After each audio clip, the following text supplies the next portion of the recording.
I'm curious as a professor what you see in your students when they come to these classes. Do you get a gauge on what the role of movies is in the current, just really in our current pop culture? Because there's so much other, I mean, they got TikTok, right? They've got YouTube, they've got podcasts. There's so many other things competing for their attention. Do movies still teach empathy? Are they still there to see it? Oh,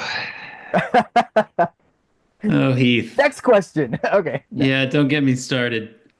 Well, but I'm going to I'll give give you you the more time. capsule answer to that, which Okay. is that there's a I can't remember who does it. There's a poll that's done every year of students at the major film schools. So not ones like mine, but like NYU, USC, UCLA, Columbia, where they ask the students what they want to do when they graduate, like what their greatest ambition is. And for like decades, it was to be a film director. And then sometime like 7, 8 years ago, it changed for the first time to content creator, and Yep. it's never gone back. Right.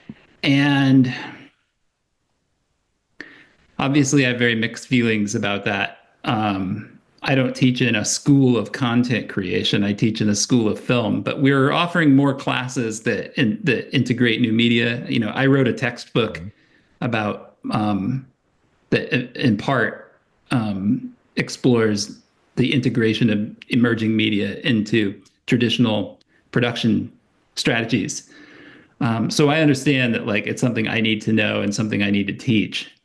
But I can tell you just from chatting with them that my students generally, and there are always exceptions. There's always like the one nerd that I'm like, you don't belong in this decade. Um, but generally, by and large, they're just not. The students who are studying movies these days are just not that into movies, which is very strange to me. Like I'm always amazed at what they haven't seen, which is almost everything pre like 19 mid 90s maybe is about as Okay. old as they get. See, I talked to another film professor, and he told me that his students are not watching movies before the year 2000. And this was a couple of years ago. Now, my wife she's in education. I've got a daughter in college, and I see the trends, and I've seen the thing that you mentioned, which is that content creator. What do you want to be when you grow up? Now it's I want to be a TikToker that makes, millions of dollars off of TikTok videos. But the reason I wanted to get your opinion on that is because I will speak sometimes from my perspective, which is that film is not something that most younger people are particularly invested in or literate in. And just yesterday, someone said the way you talk about young people is really unfair.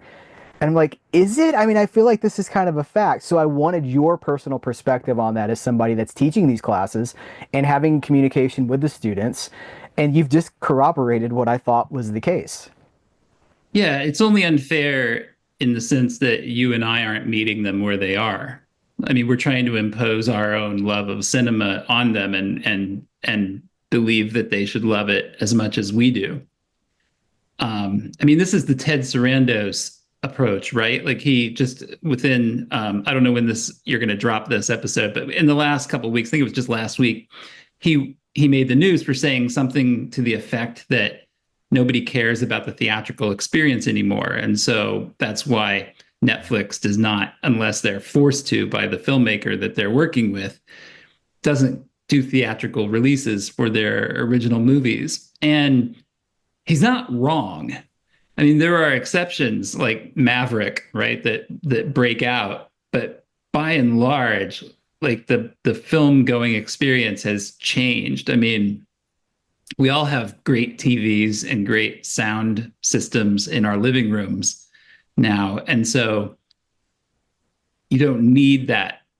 You don't need that big screen experience to replicate some of that experience. What you miss is the communal experience of film going, right? Seeing it with other people. That's something you can't replicate in your living room. But the technical experience, you kind of can now. And so, there's been a lot of hand wringing and discussion among people that work in the film industry in the years since COVID about the shrinking of the industry. how fewer films are being made, how there's less opportunity. Um, and I think we're at an interesting we're at an interesting point where the industry is going to have to look inward and make some hard choices, I think, and decide what their what hills they're willing to die on.